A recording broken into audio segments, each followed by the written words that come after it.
राज्यसभा चुनाव को लेकर मनिहारी विधायक मनोहर प्रसाद सिंह ने कहा, मैं बंधुआ मजदूर नहीं, अपने सिद्धांतों पर चलता हूं। राज्यसभा चुनाव के दौरान वोटिंग से दूरी बनाने को लेकर उठे विवाद पर मनिहारी के कांग्रेस विधायक मनोहर प्रसाद सिंह ने अपनी चुप्पी तोड़ दी है। उन्होंने साफ कहा कि उनका निर्णय पूरी तरह उनके विवेक, सिद्धांतों और परिस्थितियों पर आधारित था। विधायक ने कहा, मैं कोई बंधुआ मजदूर नहीं हूं, जहां कहा जाए वहीं जाऊं।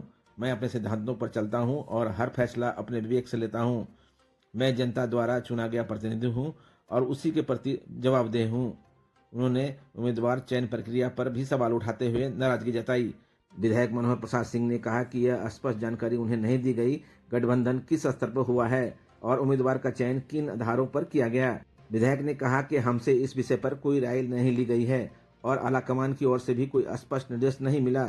विधायक ने बुधवार संध्या 5 बजे यह भी कहा कि राज्यसभा चुनाव में एससी, एसटी, ओबीसी एवं अल्पसंख्यक समुदायों को प्रतिनिधित्व नहीं मिलना चिंताजनक है। इधर उनके करीबी इस साजिश या पार्टी विरोधी कदम मानने से इनकार कर रहे हैं। विधायक ने स्पष्ट किया कि वे पार्टी और जनता दोनों के प्रति पूरी तरह प्रतिबद्ध हैं। राज्यसभा चुनाव में आपने हिस्सा नहीं लिया और कई लोग कई तरह की बातें कर रहे हैं, तो मेन रीजन क्या रहा कि आपने वोटिंग में हिस्सा लिया? लोगों की बात का क्या है, जिसको कहना है अपना कहे। उनको कहने के लिए कोई रोक नहीं सकता है, न उसको मना कर सकता है।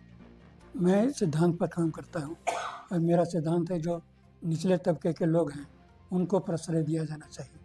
और जो लोग आप बोल रहे हैं कि महागठबंधन का जो उम्मीदवार दिया गया, तो महागठबंधन का उम्मीदवार डिक्लेयर कहाँ किया गया था कि महागठबंधन का उम्मीदवार है? तो आरजेडी का उम्मीदवार था। तो हम लोग को तो नहीं कहा गया भाई महागठबंधन का उम्मीदवार है। दूसरी बात है कि जो उम्मीदवार थे वह हम लोगों के सिद्धांत के अनुरूप नहीं थे, इसलिए मैंने वोट नहीं दिया। सर, गठबंधन धर्म को लेकर बात सामने आ रही है कि अन्य और भी विधायक थे, उन्हें भी कुछ समस्या हो सकती थी, लेकिन उन्होंने पार्टी को आगे रखा और वोटिंग। वो तो अपनी अपनी पहुँच है, अपना अपना काम है, उसको दूसरे के लिए मैं क्या बोल सकता हूँ। लेकिन मेरा अपना जो सिद्धांत है मुझे अच्छा नहीं लगा, इसलिए मैं वोट नहीं दिया। सर, वोटिंग नहीं करने के लिए क्या पक्ष या विपक्ष किसी भी तरफ से आप पर कोई दबाव या प्रलोभन की कुछ बात सामने कोई ऐसी बात दबाव प्रलोभन की बात नहीं, और बस कौन छिपी रहेगी।